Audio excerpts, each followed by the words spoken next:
Is Brother Ben here? Brother Ben.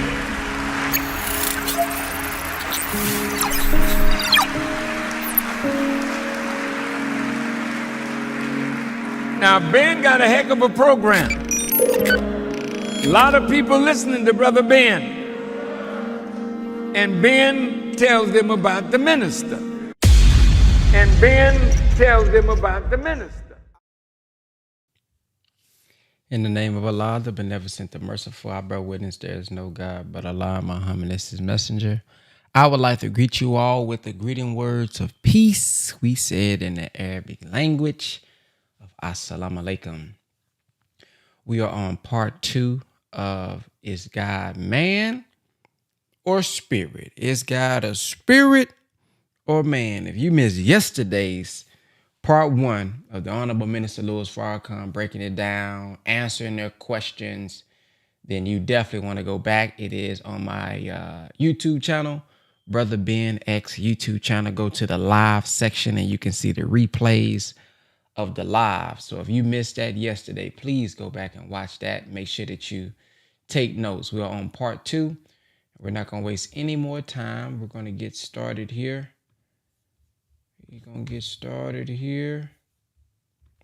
Pull it up on my screen for those of you who are tuned in on Zoom. You will be able to share your thoughts at the end. So please make sure that you take notes of what stands out to you. Here we go. And your statements. And I want you to know that in this house, your critical analysis and any statement you make is as welcome as anything you say, in harmony with what the messenger teaches. Because this is the way we grow. Not through argument, but through reasoning. Yes, sister? I just want to bring out a book that kind of talks on how God was created. And that was one of the Honorable Elijah Muhammad's book, Our Savior Has Arrived. I have read the book in entirety and it has helped me to understand how God came about. But also, if you notice in the Bible and also the Holy Quran, God, when you refer to God, a lot of times they'll say we.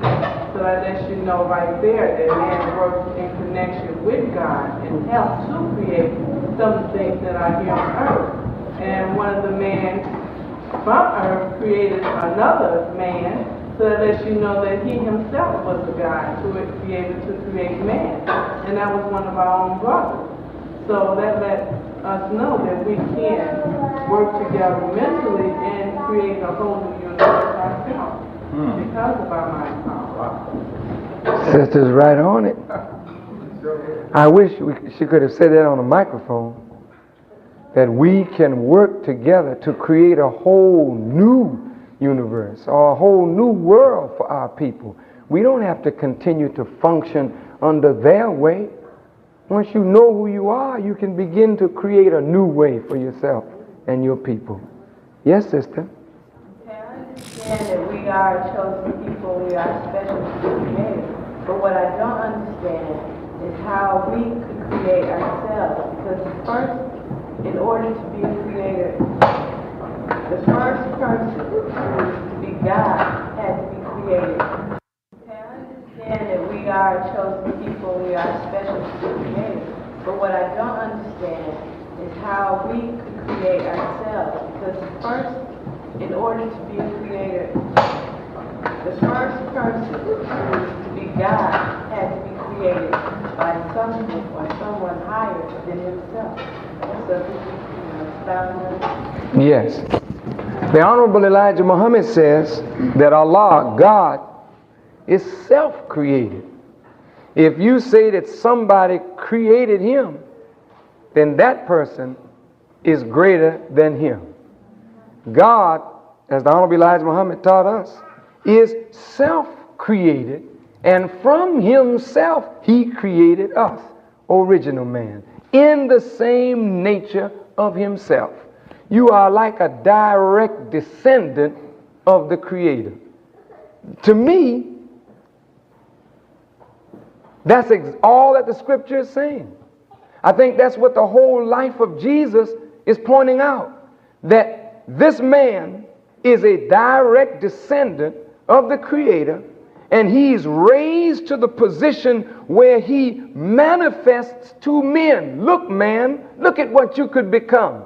See, I was born of a woman just like you. I lived in the world just like you. I fought against opposition just like you. I overcame that opposition just like I hope you will. I allowed myself to be put in the hands of my enemies, and the enemy thought he took my life. And it's very beautiful that he went down into hell and then went on up into glory. See, these are all truths if they're properly understood. All it's saying is that, look, Jesus was a man just like you and me, came from the womb of a woman, but he was born to manifest God on an earthly plane so that man could see his own divinity. See, man, you're not supposed to walk around here worshiping Jesus, worshiping the prophets. You're supposed to see, wow, look at what's in him. The same that is in him is also in me. And that's why Jesus bid the people, come, follow me. But Jesus never put himself equal to his Father. He always put the Father first. And that's what we do. We put Allah first, and we are his direct descendant, or from the divine Creator, the Creator's people. And now we have to strive to be that, manifest that in everything that we say and do. I saw a sister over here, and then I'll come to the brother. Yes. I was just going to make a statement on something that I noticed. We all know that Mayor Bird is dying for snow, and the rest of the white people are dying for snow for that winter festival. And I just want to make a add on. Dying for what? Dying for snow. Snow? For the winter festival. Oh. Okay, I've noticed that, it hasn't been snowing, the weather's been very nice. Okay, I'm a letter carrier. When I walk, when I was a little girl, snow used to come down in flakes. And now it comes down little white balls. It's like little white balls. And that just goes, it adds on to what you said about people can do what they want to do, as far as the white man or whatever, controlling the weather. Oh, I don't say he's controlling it, but I say he's attempting to do that. He hasn't mastered that yet, but he's attempting to do it. No, if he could control it, he wouldn't have dropped so much on himself last year. Somebody's dropping it on him. And if he feels in a few years he'll be able to do that, then our question should be, who is doing that now? The Son of Man, that the book says, he's in the world. Now there's a few things I'll bring out later as we close our meeting that will come back on Brother's question and help to tie in that question with everything that's been said. Brother Massey, I hear you. Yes, sir. You made a statement in reference to Cuba. Yes, sir. And my sister was in Cuba for about 3 months, and she said that the way they changed the education literacy was to take the children, and when they came home from work every evening, they would have the children teach the adults. That's correct. And the adult had to report in to the child every day for his education lesson. And if he did not report his education lesson, he had problems with the government. And she wiped that literacy very quickly at that. Well, in some cases that is true. When I was there, they told me that many of the young people that could read, they sent them up into the hills to teach those who could not read. And brothers and sisters, until we get that kind of spirit among ourselves, we don't want to see one black person in this country, if they're 90 years old, they cannot read. And it becomes our duty to help our people to read, because reading opens up a whole new world for our people. Yes, brother. The second statement I want to ask you about, do you think it is possible to, like, you can reach a realm where you can step outside of your physical body, mentally? You can dissociate the mental from the physical. But do you think it's possible to travel mentally also? Yes. Brother, ask a question. Is it possible for you to step outside of your body and travel and whatnot? Now, this may sound far-fetched. I don't like to go into things that are too far beyond maybe our development at this time. But I know that this can be done. I know that this can be done. I have experienced this myself. And I don't say this that I'm any unusual person, because I'm not. But brothers and sisters, the Honorable Elijah Muhammad said to us that the brain cell is created to think right. The Creator never created the mind to think unlawful. Whenever you think rebellious against divine order, you're thinking against the nature in which the brain cell is created. Therefore, you are damaging the mind. Every time you think contrary thoughts, you are damaging your own ability to vision. Now, the Honorable Elijah Muhammad said to us that when we are in a very righteous state, we can hear each other think. That's not hard. There are some today who are beginning to do that. Actually tune right up on you. Do you know that your brain sends out waves, right? And if another man's mind is tuned up to be able to pick up the oscillation of the brain waves produced by your thoughts, he can actually hear you think and tell you what you are thinking. And not only can he do that, but see, the white man being on the plane that he's on, he uses telephone and radio and television. It's the same principle, but it's a lower principle. It's on a material level. But when you get into the higher spiritual development, brother, not only can you travel, but you can bring that which you want to see to you through pictures. Now, this may sound way out, but the Honorable Elijah Muhammad taught us that this is what the gods do. When you get to your righteous state, that'll be like nothing to you. And sometimes, if you just get quiet long enough and think deep enough, your sensitivity will start rising. Some of you right now have gotten glimpses of your own spiritual powers when you can think on something. Say, wow, somebody's in trouble. Somebody real close to you, and you can see it and feel it. And you get on the phone, you make a call, and exactly as you saw it is exactly as it happened. Now, what is that?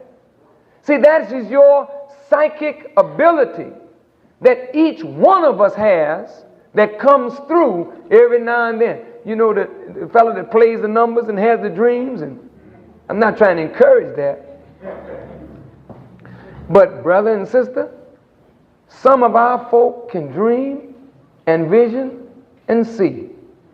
And some of us can actually have had out-of-the-body experiences where the body is here and the mind has traveled out and visioned what they have never seen in real life, and actually have a picture of cities, of things that they could never have seen except they traveled there and their bodies didn't go, but they went.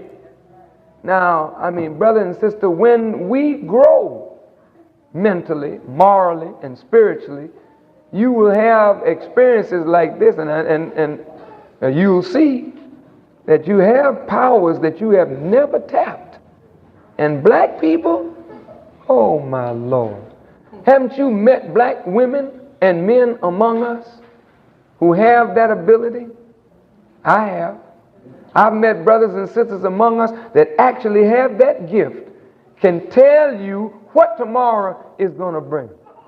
That's because that's their gift from God. And if you keep yourself pure and in a righteous order, you will manifest that gift more and more. By someone higher than himself. So, found Yes.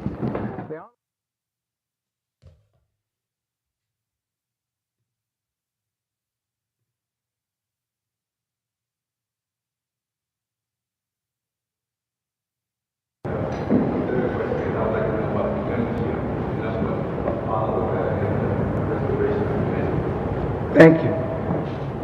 Question number one, you style yourself as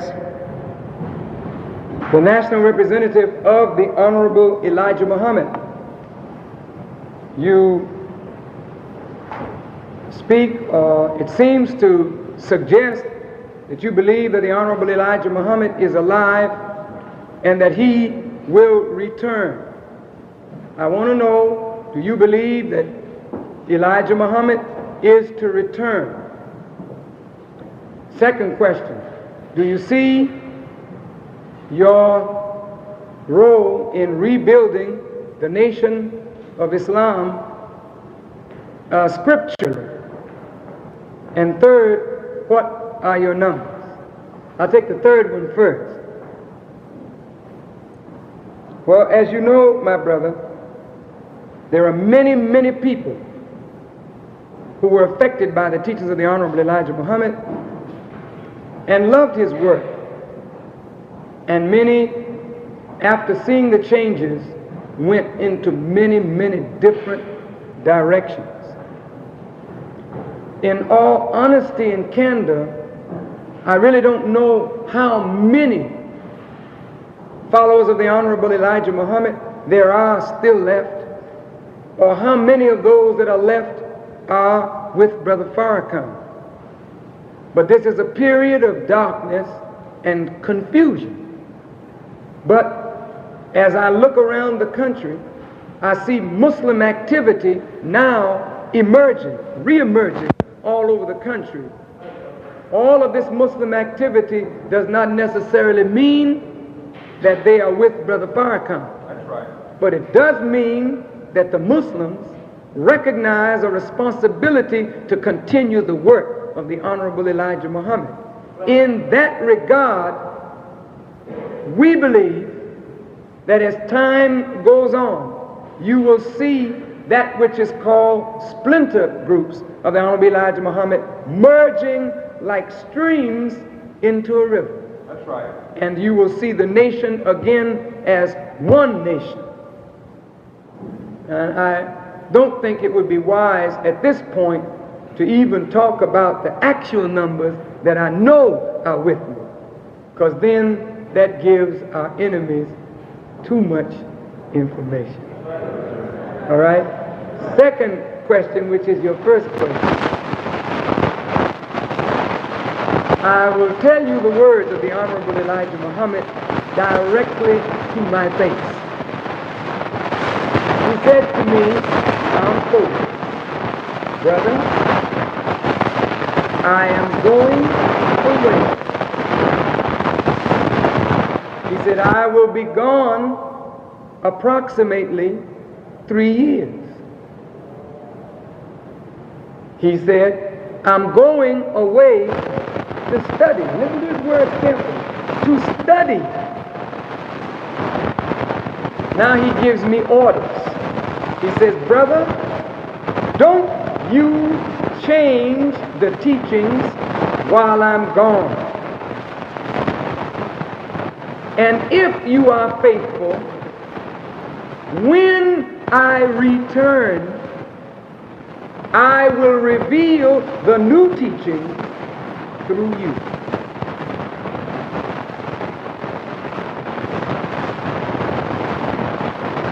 Now,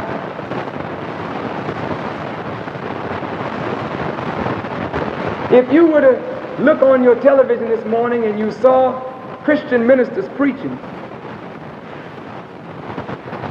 some of the most scholarly and intelligent of them believe that the return of Christ is imminent,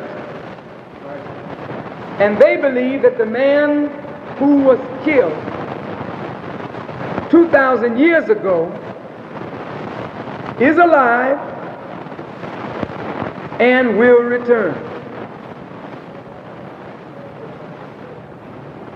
I believe the same. I can't tell you that I always thought that way, but I believe that you are in and the world is in for a great surprise. Those who think that they have gotten rid of the Honorable Elijah Muhammad. Do you expect his return? Yes.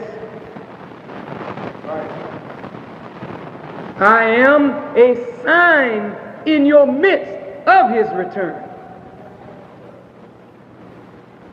I was struck with the same death of hypocrisy that the whole nation went under except for a few.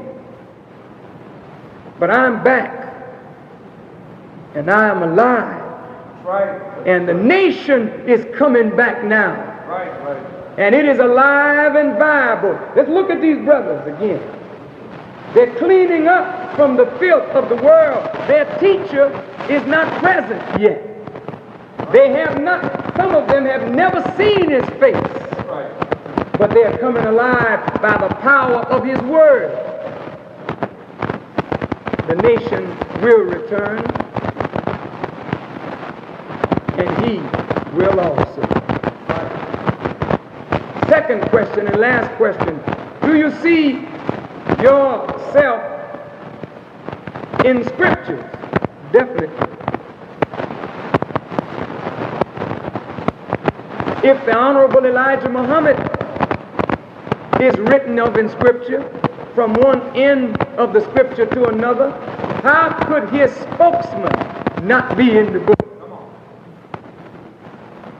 But it is not for me to go into where Brother Farrakhan is in the book, because Brother Farrakhan is not to represent himself. He's a representative of his teacher. And so my job is to make my teacher's great commission known. And he told me, and these are his words, he said, brother, you don't have to worry about where you are in the scripture. Make my great commission known, and I will represent you to the people. And so I'm not concerned about whether you know where Farrakhan is in the scripture, but I am concerned if you locate the master teacher, you will locate his students. But your eyes shouldn't be on his students. Your eyes should be on the teacher. So I answer that on that wise, because I don't, by the help of Allah, I don't ever care to go into scriptures to point out where I think we are. I am. No, I think that's vanity. And it's self-conceit. Even if it's truth, I don't think I should utter it. You know why?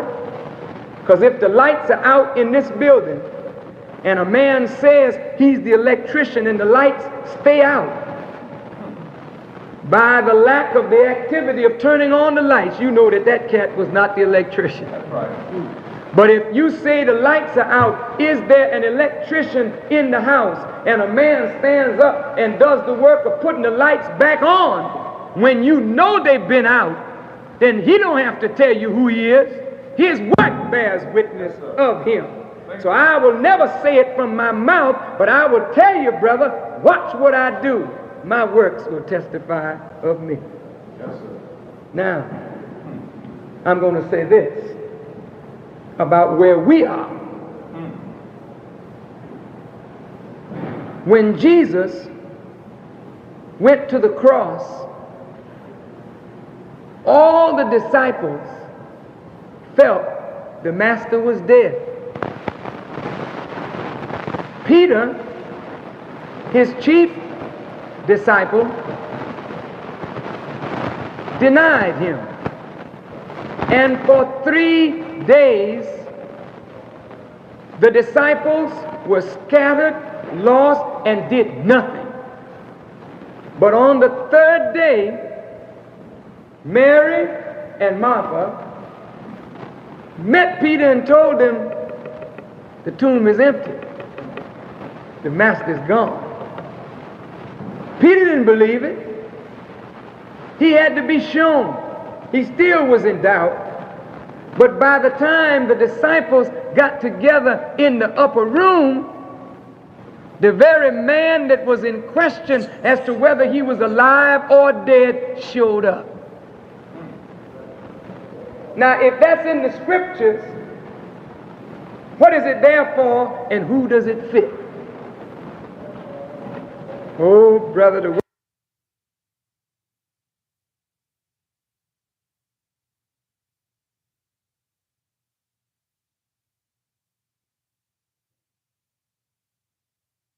world is in for a surprise. That's right. And I'm saying to you who are Muslims, I don't know how the messenger could have taught us so well on everything else and made such a mistake about himself.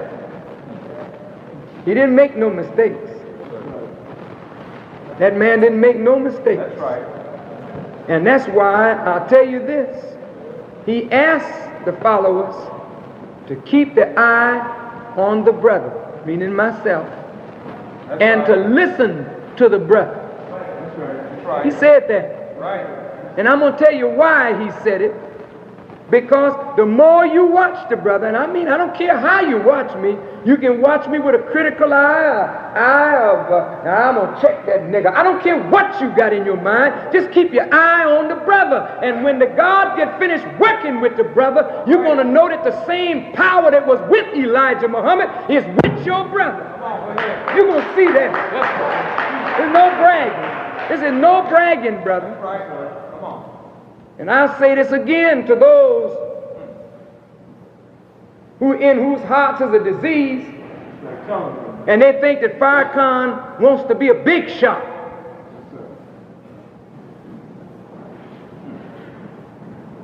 Do you know how hated Elijah Muhammad was and is in this society? Do you think if I just wanted to make some money, that I could find a better way to do it than to stand up and represent a man and a teaching that the government sought for 40 years to destroy and work night and day, sent agents in to incite people to kill people, all in the Nation of Islam, to destroy this house? Do you think if I was some dude that was playing a game that I would pick up the messenger's teaching and teach it exactly as he gave it without adding to or taking away from? Do you think that it's something that a man would do who wants to trick and deceive the people? I know if God ain't with me, I am dead saying the things that I'm saying. But I also have his assurance that the God is with me. That's right. And those who try to do me harm, watch and see the harm that comes to them. All right. That's right. I'm in your midst, brother, right now, daring the hypocrites and the disbelievers and the devils. Come on and attack me. Come on. I ain't got no army. But attack me if you want to die. That's the quickest way to do it. That's right. Because I am a reminder to a people of a man of God who laid down a perfect message for our salvation. Right. And then nobody's going to kill the reminder. Come on now. Right. I'm just saying, and I'm not bragging and I'm not boasting, but I tell you of a surety, brother, that you will soon see that God's power is back in your little brother. Yeah? So my dear brothers and sisters, and brother especially, thank you for your question. I tried to answer you as honestly, candidly as I could without revealing things that I don't think I should reveal at this time. Yes, dear brother?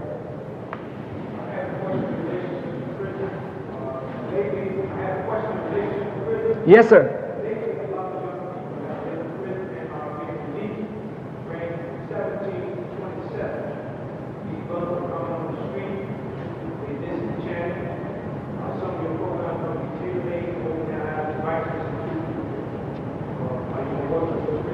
Yes, sir. Brother's question. Young brothers from 17 to 24, did you say? To 27 are coming out of prison.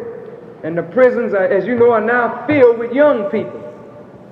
His question is, are you going to tailor a teaching for the young brothers who are coming out of prison to get them up into righteousness? And my answer to you is, yes, my brother. The greatest generation that this people has ever produced is right now that generation from 17 to 27. I don't have to tailor make a teaching for you. You are tailor made for the teaching of Muhammad. Your mother and father may have been a believer in Islam, but it didn't fit them too well. They didn't shape up in it like they should, because they weren't made really for the garment. That's why the Bible says of the old generation that followed Moses, they had to wander in the wilderness till they died out, and the young ones came up and inhabited the promised land. What I'm saying is, did you hear my whole lecture? Here's youngsters sitting down, but 90% of these young brothers and sisters understood this message with clarity. And meaning there's no problem for them to understand this. Don't none of these children go to church and sit up attentive like this without organ playing, music, singing, people popping, jumping, dancing. But here's a word, and these young minds have grasp that word, and they say, man, this is what I've been looking for. This is it. Because you are tailor-made for the teaching of the Honorable Elijah Muhammad. We will be working in all of the prisons, and in many of the prisons we are working right now. Right. But many of the prison authorities don't want to see that militant program of the Honorable Elijah Muhammad inside the prison come back, but it's coming back whether they like it or not. Yes, brother, there'll be so much hell inside the prison and so much hell on the streets that the devil is not going to have room in his prison for the people who are committing crime, so he's going to have to open the door and let some of them that's inside out. And you know who he's going to let out first? The civilized brother who has learned the law of civilization. Once you submit to Allah, brother, and submit to the divine laws of God, you are already in the realm of respect for the laws of man. And after a man is civilized like that, he doesn't deserve to be behind bars. No black man that is sent to prison is actually guilty. He did the act, yes, but he's not really guilty. He lives in a criminal society that has criminally dealt with the black man and forced him into criminal activities by depriving him of the knowledge of self, the knowledge of everyone else, equality of opportunity to express himself, especially the black man. That's right. Yes, brother, we're going to be in the prisons. Jam up. Thank you for your question. Yes, sir.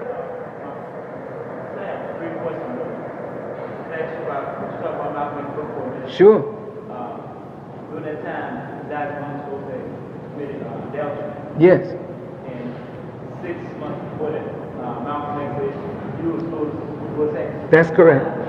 Minister of Boston Law. That's correct. He said he spoke to you about, you knew about 6 months before that time.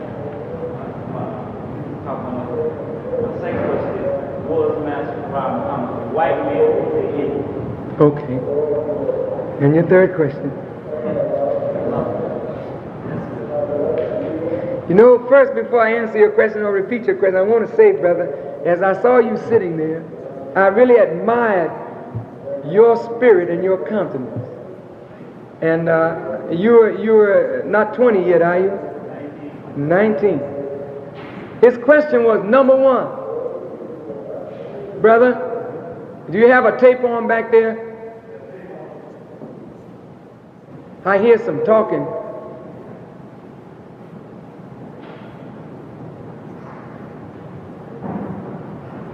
Now, brother's question is, in Malcolm X's book,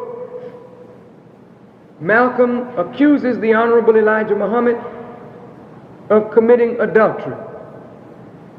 And it says in his book, 6 months prior to that time, he told a Minister Louis X of Boston about it, which, of course, is Brother Louis Farrakhan. And he wants my answer to the charge of Malcolm X against the Honorable Elijah Muhammad. Second, is Master Farad Muhammad a white man, or is Master Farad Muhammad an Indian? Right? Your first question. I'm very knowledgeable, by Allah's grace, of Malcolm. I was a student under him for 9 years. In that same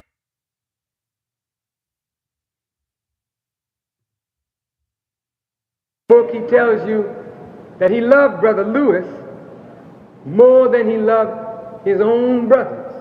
That's how close we were. I loved Malcolm so much, brother, that I would have given my life for him at any time during those 9 years that I was a student under him. But there would come a time when Wallace Muhammad, the present leader of the Nation of Islam, would accuse his father of adultery, and that he accused his father to Minister Malcolm, who was a minister at that time. Right. And this germinated in Malcolm's mind, this charge of adultery germinated in Malcolm's mind, where he grew to disrespect his teacher.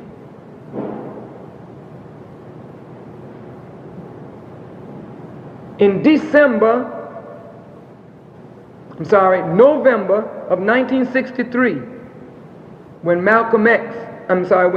John Kennedy was assassinated, the Honorable Elijah Muhammad was scheduled to speak at the Manhattan Center in New York City. And the Honorable Elijah Muhammad at that time declined to come. Malcolm wanted to speak. So the Honorable Elijah Muhammad warned all of his followers, don't say anything with respect to the death of Kennedy. During that day, Malcolm got through his speech all right. That evening, Malcolm made the statement at a question and answer period that it was a case of the chickens coming home to roost. When the New York Times blew this up in the press at a time when the American people were in shock and in anger over the assassination of President Kennedy, who really, in my judgment, history's judgment, was the most charismatic of all of the American presidents, loved very much by the American people and by black people especially. The Honorable Elijah Muhammad was very displeased with Malcolm, because Malcolm endangered by his statement the whole nation of Islam by allowing the anger, the hatred of the people to turn on Muslims, because the spokesman seemed to mock the death or assassination of the president. So to save Malcolm and us, the messenger sat Malcolm down. Number one, because he was disobedient to the instructions of his teacher. And Malcolm, like all of us, knew that when the messenger gave us an order, that order should be carried out. That's right. And Malcolm disobeyed and was punished. When Malcolm was sat down or silenced, I was the brother who took Malcolm's place in New York the first week that he was silenced. And after I spoke that day, Malcolm took me home to his house where Betty Shabazz, his wife, cooked dinner for him and for me. And during that conversation that Malcolm had with me, as he writes it in the book, he told me that the Honorable Elijah Muhammad had fathered children from some of his secretaries. He looked at me as he told me this, and then he said to me, "What do you think, brother?" And as God is my witness, my answer to him was, "I think there's no God but Allah, and Muhammad is his messenger." I said, "Brother, I have to go." My mind was tore up. Malcolm took me to the airport, and while we were on our way to the airport, LaGuardia Airport, Malcolm said to me, "Now don't tell anybody what I said to you." And I looked at Malcolm and said, "No, sir, I'm not going to tell anyone but the messenger." I went home to my little house in Boston. My wife, who sits here on the front row, was asleep, and I looked at her and I said, "Oh, she's so lucky. She can sleep." I couldn't sleep that night. I felt I was going out of my mind. Here's my teacher that taught me righteousness, taught me to obey the divine law, now charged with breaking the very law that he taught me to uphold. Well, my brother, I prayed that night harder than I think I've ever prayed, and asked the God just to let me go to sleep. And he did. I slept. 5 o'clock that morning, the phone rang, and it was Malcolm. And here are his words to me. He said, "Brother, I wish that you would delay the letter that you are going to write to the messenger, so that I may get a letter off to him and explain to him why I told you." My answer to Malcolm was, "Brother, I said, brother, my head is so messed up, it's going to take me some time to get that letter together. So if in that time you can get your letter off and explain yourself, that's fine." I said, "But I don't want to be caught in between a struggle between two wise men." Malcolm said to me, "There's only one wise man." And I said, "I'm very well aware of that, brother." But he was a very wise student. And a wise student is not the wise man. Brother, that ended that conversation. That morning, I went into my study and I said to Allah, "Allah, if this is true, it has to be written in the book." I said, if he's the last of the messengers, he has to fulfill everything that is written of the message. It's got to be in the book. I opened my Holy Quran to the 33rd chapter. And if you have a Holy Quran, brother, you go home, open your Quran up to the 33rd chapter. It's a chapter called The Allies. The Allies. And in that chapter, as I began to read of the wives of Muhammad. And in the footnotes, it began to talk about what the Christian missionaries said of Muhammad, because God permitted him to marry up to 9 women. This is the prophet of Islam in Arabia. And one of them was a young girl named Aisha, who was 11 years old when she married the prophet of Islam. But the Christian missionaries, in their vile, vulgar, low-down, cheap mind, accused Prophet Muhammad of being a voluptuary, meaning a womanizer and a woman chaser. And this is written, brother, you can check this out in any of your libraries. This is what the Christian missionaries said of Muhammad of Arabia. I said, this is it. I had about $30 left to my name. I called Malcolm back. I said, brother, I've got something to talk to you about. I can't talk about it on the phone. Will you be in town? He said, yes. I said, I'm coming over. I spent my last $30. It was $14 at that time, round trip on a shuttle from Boston to New York. Malcolm met me at the airport, and we began to ride. And I told him what I read in the Holy Quran, and I'm going to tell you Malcolm's words. He said, I know it, brother, but you can't teach it. You can't handle it. He said, I will teach it. I said, yes, sir. Now, what does that mean? That means that whatever is in the messenger's life, it ain't something that we can hide. His life is an open book, but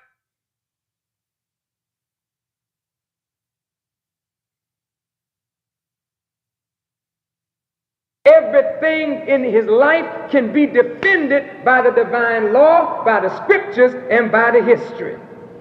But because the Muslims didn't know how to defend it, it became a great trial for the Muslims. Now notice the chapter that is found in 33, and it's found again in 66. Now I'm going to, by Allah's help, give you the science of it. Go ahead. I just want you to know that by Allah's help, I'm well prepared for this hour. And I can defend the Honorable Elijah Muhammad in any court anywhere in the world, brother. That's an innocent man, but the people have corrupted themselves in their vile interpretation, or what the scripture called brute beast knowledge. That's right. Now hear me. Come on, go ahead.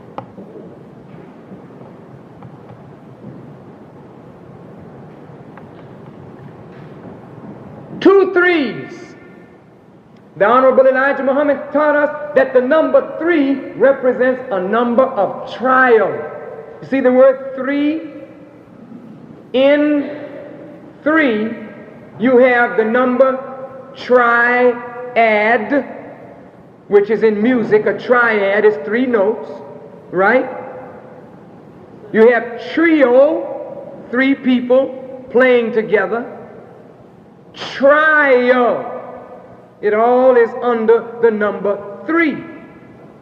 There are 2 3s mentioned because that means that that which the chapter is talking about is going to come up twice, and in the both times it comes up, it's going to be a trial for the Muslims and a separation of the Muslims. That's right. Come on. When it came up with Malcolm, now here's where Malcolm and I fell out. Malcolm and I had the same knowledge, but this little brother didn't give it a brute beast, filthy interpretation as Malcolm did. Malcolm was so hurt out of his stumble from the seat of authority and power that he had, because he was the most powerful black man in this country next to the Honorable Elijah Muhammad. Right. And he felt in his heart that the Honorable Elijah Muhammad was jealous of him and wanted to get rid of him. And that feeling in Malcolm was the thing that caused Malcolm to stumble. And when Malcolm stumbled, he became very vindictive against his teacher and came on Cupsonet's show right here in Chicago, across the country, saying that Elijah Muhammad, I believed in him more than he believed in himself. He started talking about the Honorable Elijah Muhammad in such a filthy way, he inflamed every follower of the Honorable Elijah Muhammad who desired to take his life. And then the government stepped in and moved and manipulated, and Malcolm was assassinated. Behind Malcolm's assassination, everybody all right? I'm taking the time to answer brother's question because he raised a good question that's in a lot of people's minds. Beloved brothers and sisters, listen. Behind what Malcolm said about the Honorable Elijah Muhammad, the Muslims became divided. Some Muslims believed Malcolm, went with Malcolm. Others stayed with the Honorable Elijah Muhammad. Some stayed in the temple in doubt, because Malcolm was so profound and so powerful. He had an effect on our community. All right, the Honorable Elijah Muhammad said to us that one would come up that would make Malcolm's work look like a baby's.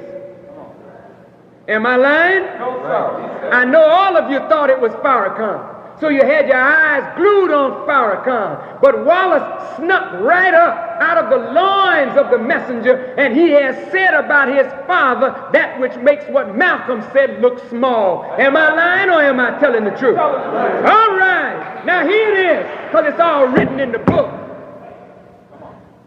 The second time it comes around worse than the first time, because it comes around after the messenger is gone and he's not here to defend himself. That's right. So when it comes down, it shatters the Muslims. Look at the filthy interpretation. Yeah, he had a lot of women around. As to make those of us as men who know what it's like to be married and running after a lot of different women, we would put the messenger in that kind of category. So what does that do? You start excusing yourself for the things that you've been desiring to do, but now the gates are open. Well, if the Lamb of God did all of that, hell, I can go on and get me a few on the side. So the brothers went to doing what they wanted to do. All them little virgin girls in the Muslim girls training class went on out and got knocked up, went crazy. That's right. Am I lying? No, sir. No, I'm not lying. Brothers went back to selling dope, doing everything evil, and in the back of their mind they're saying, I was tricked because that man made me live right and then he was living wrong. I say to your brother, you don't understand, the man was right all the way down the line. That's right. Now look, the second time it comes up, the 66th chapter. What did I tell you? The clock was set on 6. And in that chapter 66, it talks about the doom of the hypocrites. Because what Wallace D. Muhammad has done is separated and weeded out the nation of Islam. Right. Because all of those hypocrites who were in the nation jiving, saying they love the Honorable Elijah Muhammad, and now Wallace has separated the house. Right. Those that love him like a piece of fatback. You put it on you and it draws all the pus and filth and funk out of you. Well, that's what he's done. He's drawn the filth and the funk out of the house, and now the house is divided and in a state of war. Right. And this is the end, because there ain't going to be no more hypocrites after Wallace goes down. No more. And I'm telling you that the guard is set now And you're going to see this with your eyes because he intends to make an example of Wallace and all his followers for the world to see that you don't play with God and you don't play with God's messenger. Now, Malcolm got something. But God was even merciful to Malcolm in death because even though Malcolm was shot, he died. And his name lived. Wallace is going to live to see that which he desired to destroy come right back and eat him up. Because you cannot destroy the will of God.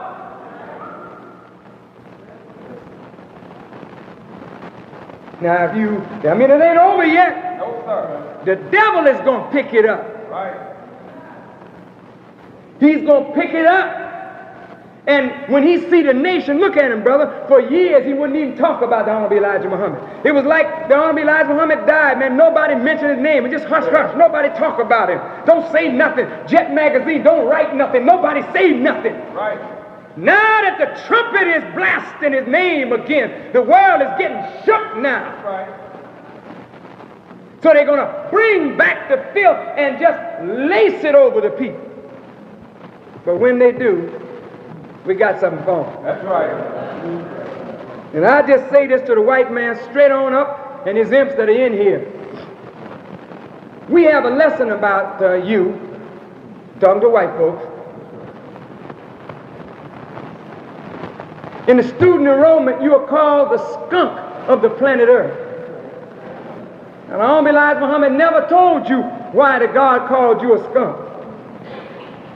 So when you get started with your urine, we have an antidote for your funk. Now I'm going to move on. I'm going to move on. One of these days, brother and sister, I will teach this by Allah's help in such a way where you will understand it so clear. Honest to goodness, it's such a beautiful thing that God caused to happen. I'm just going to say this to you and let it go. How many families did Job have? Come on. You don't know. Job had two families. The first family of Job got destroyed. But God gave him a second family that was better than his first family. Now, if you think that look at all the work that the Honorable Elijah Muhammad did for 44 years. And who was the beneficiaries of that work? His family. Right.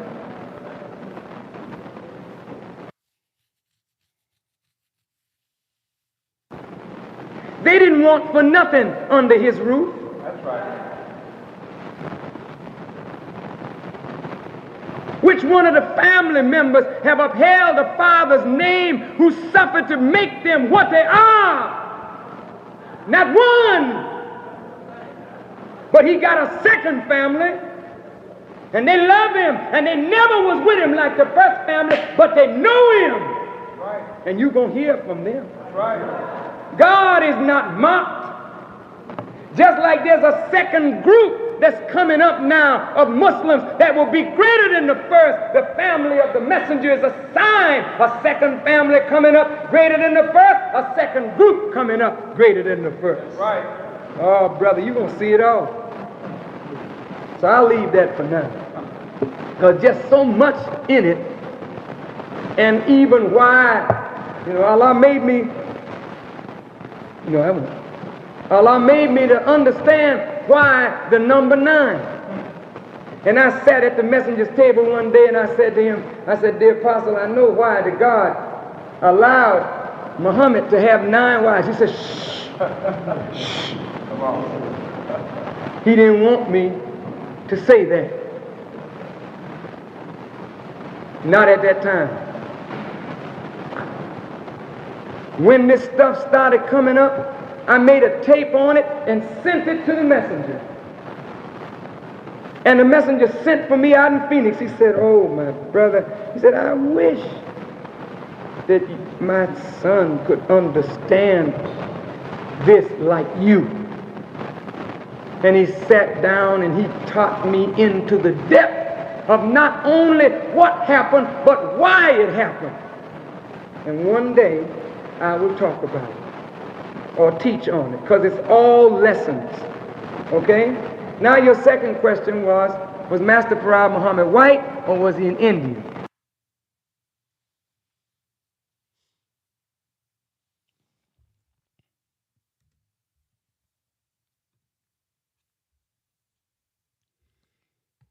Well, family, we're going to start right there. Tomorrow, you can come find out what the minister's answer was to was Master Farah Muhammad white or was he Indian? Good cliffhanger, I think. So we'll see y'all tomorrow at 8 a.m. If you have anything that you would like to share that stood out to you from this second part, go ahead and press number 1 at this time. If there's anything that stood out to you that you would like to share that stood out for you as you listen to this, go ahead and press the number 1.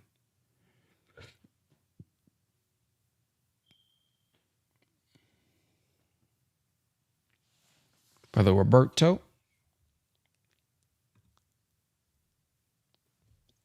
So, yes. One of the things that stuck out to me was how um, uh, and in an individual our self esteem and the lesson on self esteem where I was trying to explain a little part of it to to a friend of mine that it is constantly and we should be aware of it. And oftentimes, we rely on our emotions or our gut instinct. But um, I feel the language that we use and the language that Minister Farrakhan used it just it was reviving. It wasn't. It was something that was just knowledge based. Something that I grieve that the result that the Nation of Islam has received, we are still not, I'm unable to find a near mosque in the where in the city that I reside. So it's something that I grieve right now because you, Brother Ben X, have been a part of that process of the resurrection of the mentally dead. And and there is a lot of division within um, just the United States of America, and if we and looking at Islam as the religion for all Muslims. It just grieves me to see the division, but it also is a sign that the contribution each individual acts upon in their community, can inspire others. So what the minister said was stuck out to me, that when you look at your brother and your sister, see for them what you want for your family, and then go back to the language and how we carry ourselves, not just for Savior's Day, but after it, that energy when you see another black person, you see God. And it's like I feel like that my whole life. Although I'm Puerto Rican and Dominican, my dad was my example, whom had, I have problems sometimes with just saying things and a concise message, or finding the meaning of things, because I want because of fear, or a lack of knowledge of myself. But I feel that I'm gonna put my trust in the leaders, and Minister Farrakhan is not an ordinary man. I definitely I honor him, and you too, Brother Ben X. And then that's mainly the point, that just the bond that Mr. Farrakhan created with Malcolm and Elijah, and him using his self-esteem to say, I'll use his history and say, I left music to do this. I'm not going to allow what others feel or even do to make me, change the teachings or corrupt the teachings, because sometimes they just want to see you like them, down. So it's just very inspirational this morning to have heard that. Thank you, brother Benex. Yes, sir. Thank you for sharing. Up next, we got Sister Kenyatta. Assalamualaikum. The one point that stood out for me was when the brother asked about the the brothers in prison. I think that's what he did, and he was asking about the youth. And when the minister said Islam was tailor made for the youth, now I'm not quite sure what year this message was, so I'd be interested to hear what actual year that was. But just to hear that, how he kind of broke down how the youth are able to embrace Islam. And when you think about it, it is true. You know what I mean? And but that's just to me in general with the elders and the youth and even just the language. You know what I mean? Like Islam is just for when I think about the youth, I mean, it's just like they grasp the message even differently than the elders. And sometimes I'll see let me see how to say this carefully. Mm, Sometimes I'll even see the elders being very judgmental, I guess. Um, like, I mean, even like I'll just say I'll see the elders being judgmental in every aspect, in all areas. I mean, they're judgmental of the youth. And for me, like I've always been very attracted to the youth and listening to the youth, right? Because there's so much that I gain from them, and I'm non-judgmental to them. And so when I think about Islam and how the youth are able to grasp it and how the youth are able to in comparison to anything else, they're able to understand and connect with Islam.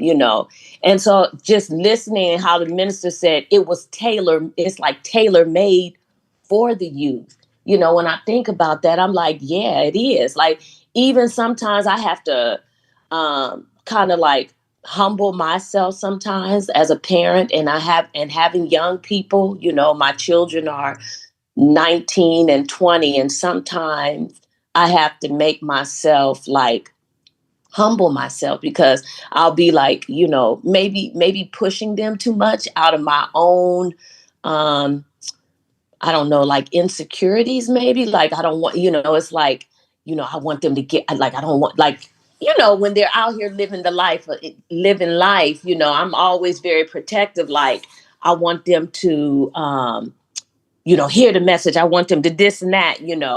They're hearing it, even if they may not be present, like right there. They may not like be going to the mosque with me. They may just be listening, and they're hearing it, and they're able to hear it and even be able to go deeper into the message because the way they're connecting to us. So just that point right there just kind of stood out for me this morning when I heard that. So anyway, assalamu alaikum.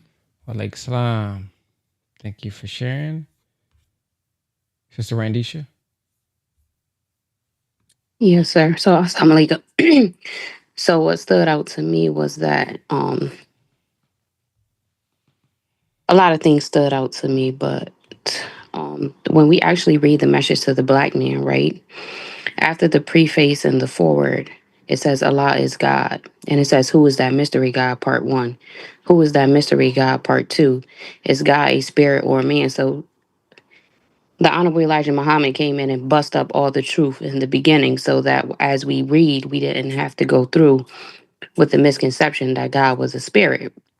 So as I always do, I go to the final call and it says, is God a spirit or a man? And this is February 20th of 2024. And it says, God is a man, and we cannot make him other than man, lest we make him an inferior one. For man's intelligence has no equal and other than man. His wisdom is infinite, capable of accomplishing anything that his brain can conceive. A spirit is subjected to us, and we to the spirit. Habakkuk uses the pronoun he in reference to God. This pronoun he is only used in the case when we refer to a man or a boy or something of male sex. Are we living in a material universe or a spirit universe? We are material beings and live in a material universe. Would not we be making ourselves fools to be looking forward to see that which cannot be seen, only felt? Where is our proof for such a God spirit to teach that God is other than man? It is due to our ignorance of God, or you are one deceived by the devil, whose nature is to mislead you in the knowledge of God. You originally came from the God of righteousness and have the opportunity to return, while the devils are from the man, devil Yaqub, who has ruled the world for the past 6,000 years under falsehood, labeled under the name of God and his prophets. The worst thing to ever happen to the devils is the truth of them made manifest that they are really the devil, whom the righteous, all members of the black nation should shun and never accept as truthful guides of God. This is why the devils have always persecuted and killed the righteous. But the time has at last arrived that Allah God will put an end to their persecuting and killing the righteous, the black nation. I and my followers have been suffering cruel persecution, police brutality for the past 34 years, but have patience, my dear followers, for release is in sight. Even those who made mockery of you shall be paid fully for his or her mockery. For the prophecy of Habakkuk is true if understood, wherein he says, Thou wentest forth for the salvation of thy people, the so called Negroes, 3 verse 13. And I'm finishing off. Never before this time did anyone come for the salvation of the so called Negroes in America whose right had been ignored by the enemies, the white race, for 400 years. Now it is incumbent upon Allah to defend the rights of his lost found, helpless people called Negroes by their enemies. The whole of the third chapter of Habakkuk is devoted to the coming and work of God against our enemies and our deliverance. We must not take our enemies for our spiritual guides, lest we regret it. You are already deceived by them. Why seek to follow them in their evil doings? If I would say that God is not man, I would be a liar before him and stand to be condemned. Remember, you look forward to seeing God or the coming of the Son of Man, a man from a man, and not the coming of his spirit. Let that one among you who believes God is other than man prove it. Assalamu alaikum. Wa alaikum salam. One of the things that stood out to me is when he talked about the electrician. Well, really, he was answering the question about where he was in scripture. He says, I don't want to really go into that. That's vanity. But he said, if the lights go out in the building and a man say he's an electrician and the lights stay out, you don't have to guess if he's an electrician. His work says it. And if the lights go out and there's 100 people in the building and there's one there that goes in, makes something happen and the lights come back on, he don't have to say who he is. His work will bear witness to who he is. And what I got out of that, man, is a reminder of how important trials are in your life, in our life.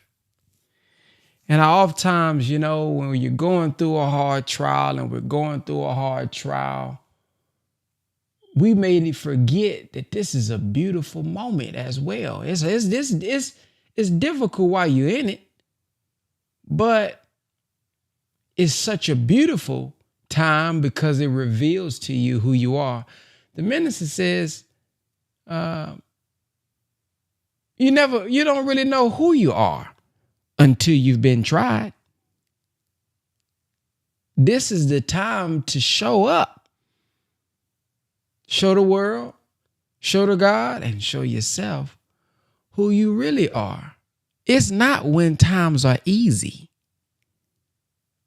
If you want to be known for your character, you're not going to not experience anything. You're not going to not have trials. You're not going to not be put in a situation where your character is shown. You're going to be put in a situation that may be the total opposite, where how you handle it is what reveals through the negativity. Through the trial is actually what reveals who you are. Not when things is peaches and cream. So that just reminded, we wouldn't know how great the ministry was and is at that time and even in this time if the nation never failed.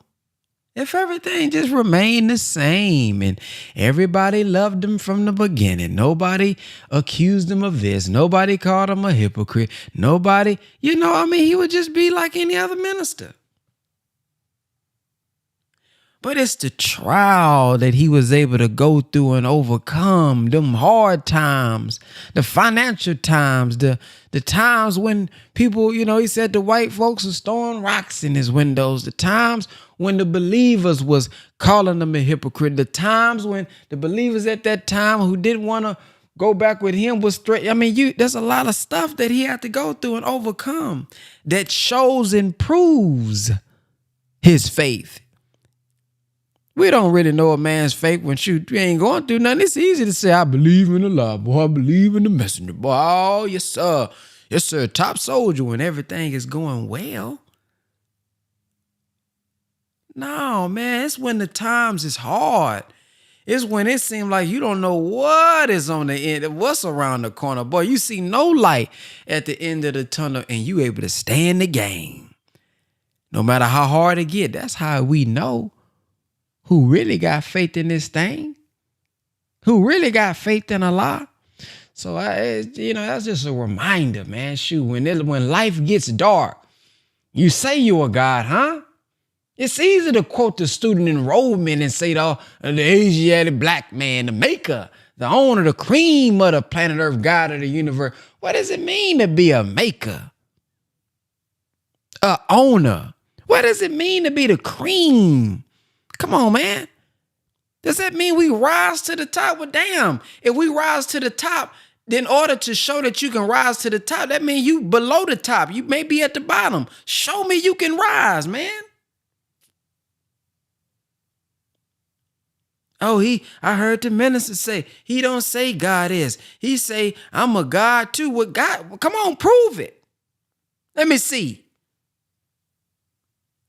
We don't prove that we're a God by not being in a difficult position. By having abundance. I think we get abundance by being able to get ourselves up out of that cocoon and break through. And then on the other side of the struggle, on the other side of the difficulty is really what we prayed for. So, man, the darkness, be that electrician that can turn the light back on in your life. And if it become dark and you don't know what to do, we may be exposed of who we are in this moment. We can change it, but hey, man, I may not be what I say I am right now. Because it's only during these hard times. You only know Michael Jordan was great, not just because he was great during the first quarter. He could hit clutch shots, man. He was a go-to guy. When the game is on the line and it's 5 seconds left, you know you can pass the ball to MJ. When it counts. We know we can get the ball to him. He's willing to shoot. He gonna shoot. Kobe. You know you can get the ball to the man when you want a clutch shot. You know who you can pass the ball to. We ain't saying Kobe Bryant and Michael Jordan cold off the first and second quarter. We know when it's down. Y'all ever seen that Tracy McGrady? Oh, man, let me show you something. I got to show. We're going to close out with this one because I got to get to a meeting. We're going to close out with this one. I'm sorry. Look, I got to show y'all this here. Have y'all ever seen that Tracy McGrady, man, this how you know brother was cold. Hold on, let me show y'all this, man. I mean, this how we got to be in our life. I mean, them last 13 points. Look at this, man. It was 33 seconds left, man. Y'all got to see this. Let me show y'all this, man. I mean, 33 seconds left. This how some of us is in our life right now. We down. In our life, if we can be out, man, we down like a mug. But we behind. But we ain't got much time left. But look at how this brother performed. Look at this.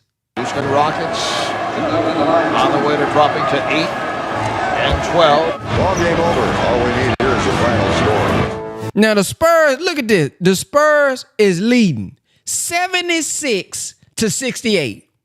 35 seconds left. Now, the average basketball player, damn near think about the ride home, the flight home, the bus drive home. In their mind, man, 35 seconds, man, I ain't got enough time. We ain't got, man, the game over, man. We done lost this one, coach. Not T-Mac. Look at T-Mac. Look how he performed. Here's McGrady for three. Sister Yolanda gonna appreciate this. And the Spurs now lead by 7. Rockets looking for a quick shot. Bowen is all over McGrady. Foul is picked up. A potential 4-point play. Tracy McGrady from downtown. Barrett can't find anybody. They have no timeouts remaining. Finally gets it in to McGrady. McGrady over Bowen for 3. Yes! Tracy McGrady. Come on, man. Look at this. Gets it to a 2-point lead. Kevin Brown. Uh-oh. Here comes McGrady. No timeouts remaining. McGrady for the win. 13 points in 33 seconds. Unbelievable. 13 points in 33 seconds. Ooh. See, so now T-Mac can go down, man. That's one of the greatest. I mean, if he scored 13 points in the first quarter, man, I mean, we would have been like, oh, that brother can shoot a little bit. But this man, 35 seconds left. Down. You know this is a clutch player right here if he can do something like that. That's how you know who you dealing with. So anybody going through a tough trial, man, you in your dark time, you feel like you're behind. This is the time for you to explode and be excited. This is the time for us to say, yes, sir. Thank you, Allah, for allowing me to be in this position because I can show my son, my daughter, my grandson, my niece, my nephew. I can document this and show them how to stay in the game.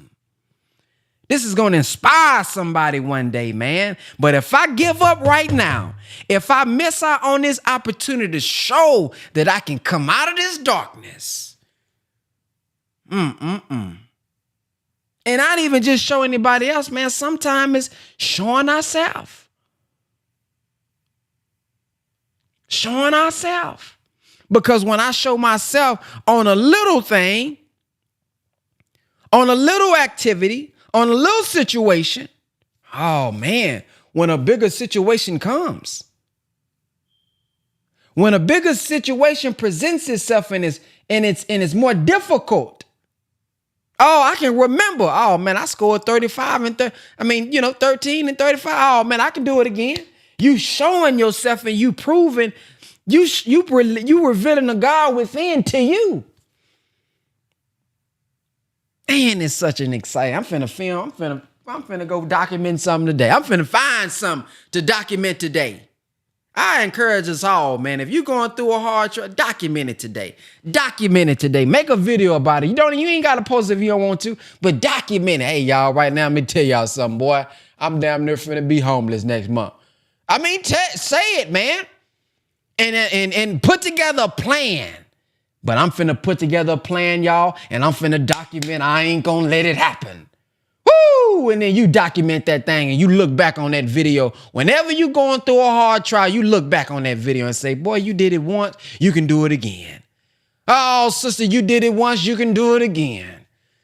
Man, this is exciting. I mean, it's cool when you're up, but man, them stories, them movies, it gets good when you don't know what's gonna happen next. When you don't know, when he's in a difficult situation, he's losing the battle, you don't know if he's going to get back up and win. See, you thinking the villain finna win. They make it seem like, oh, the negative person is about to take over, and then something, you know what I mean? You got to be that superhero in your own life. Come on through for yourself.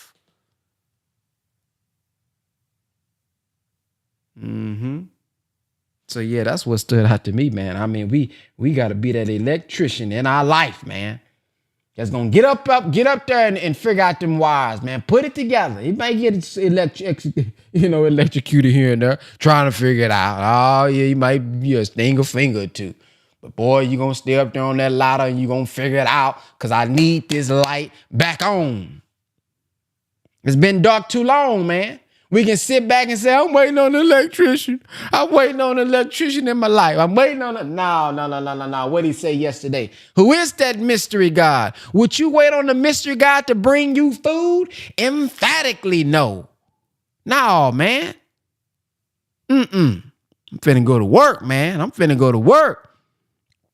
Personally, spiritually. Oh, man, I'm finna go to work. Woo! I'm fired up, y'all. I'm finna make a video today. I'm vlogging today. Oh, when you ain't been able to get, I mean, come on, brothers. You ever been in that financial situation you can't get your hair cut? Boy, walking around can't get your hair cut. Boy, got that hat on. Sisters, you ever walk around, your sister be loving when they can wear that hair piece. You be proud to be a Muslim. Ain't got enough money to get your hair done. You put that headpiece on. You say, ooh, thank God, I'm supposed to cover my hair anyway. Had them braids up under there. Come on now. Keep it real now. Had them braids up under there, them cornrows. Couldn't get your hair done. Couldn't afford the wig. But boy, you got it covered. You like, boy, this show came in handy during this hard time. Oh, yes, sir. Come on, man. We got to be motivated. Motivated to get up out this position, man. This ain't nothing, man. We got something much more. He got something much more powerful for us in the future.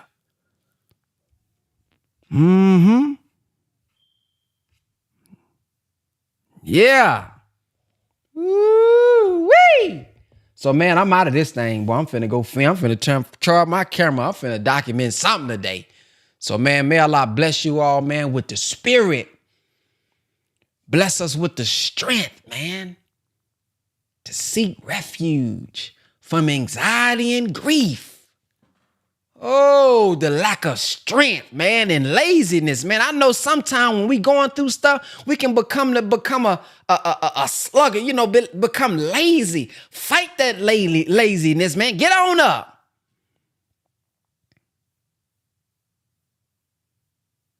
Seek refuge, man, from being overpowered by the dead. We gonna have some, but don't be overpowered by it and the oppression of men. No, man, we putting on the full armor today, man. We gonna put it on our minds, on our hearts, man. We finna be inspired. We finna leave up out of this thing with some energy to go fight this world, boy. Same way we want to fight everybody else. No, let's fight the impediments from within, the lack of self-esteem, thinking you ain't good enough. Stop it, man. Come on up out that mindset. I ain't good enough. Come on, man. How you gonna keep doing this you've been doing it for the last 5 years. Come on up out that mindset, man. We done seen what that mindset get us. Oh, what happened to me? And I ain't good enough. Nah, man, we're gonna have to overcome this, or we gonna die, man, with these ideas in our head. We gonna die with these good thoughts in our head. God give you ideas. He gonna throw something at you now. All of us got some inside of us that, come on, boy, you can do this here. You feel it from inside, but then you stop it. Come on, man, let's not die going into the grave with this stuff. This weak mentality. Yeah, it happened to us. It affected us. Okay, it done had a hold on me for enough. I'm breaking the chain today.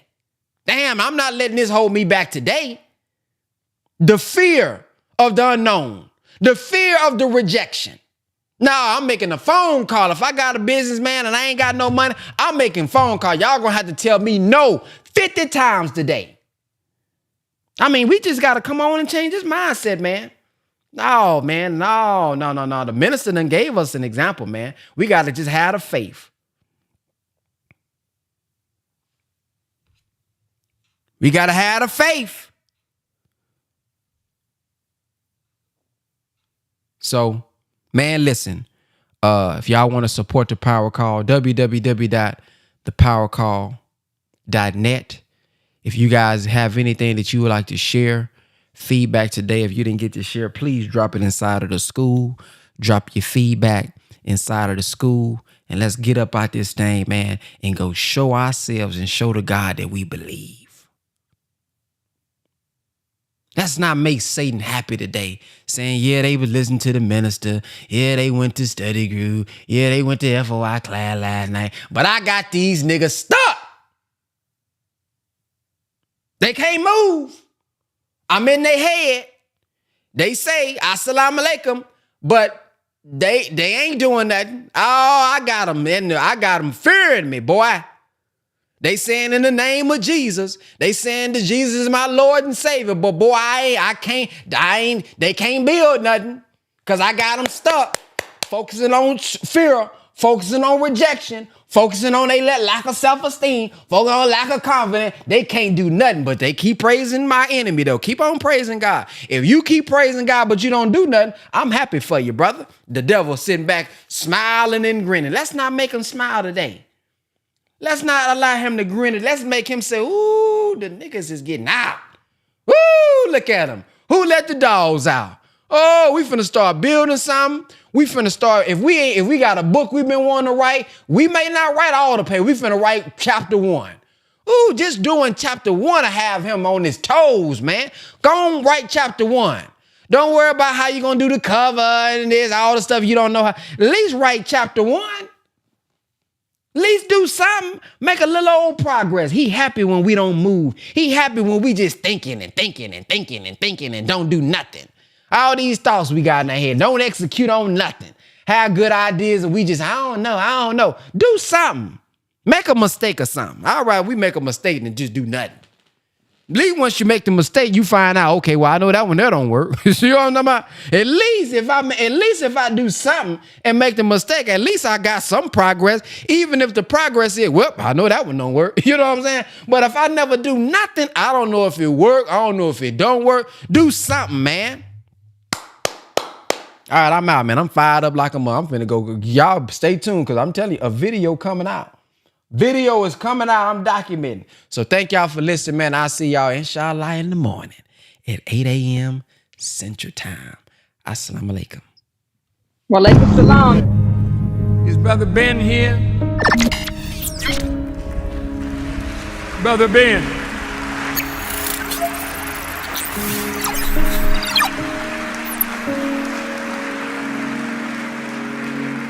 Now, Ben got a heck of a program. A lot of people listening to Brother Ben. And Ben tells them about the minister.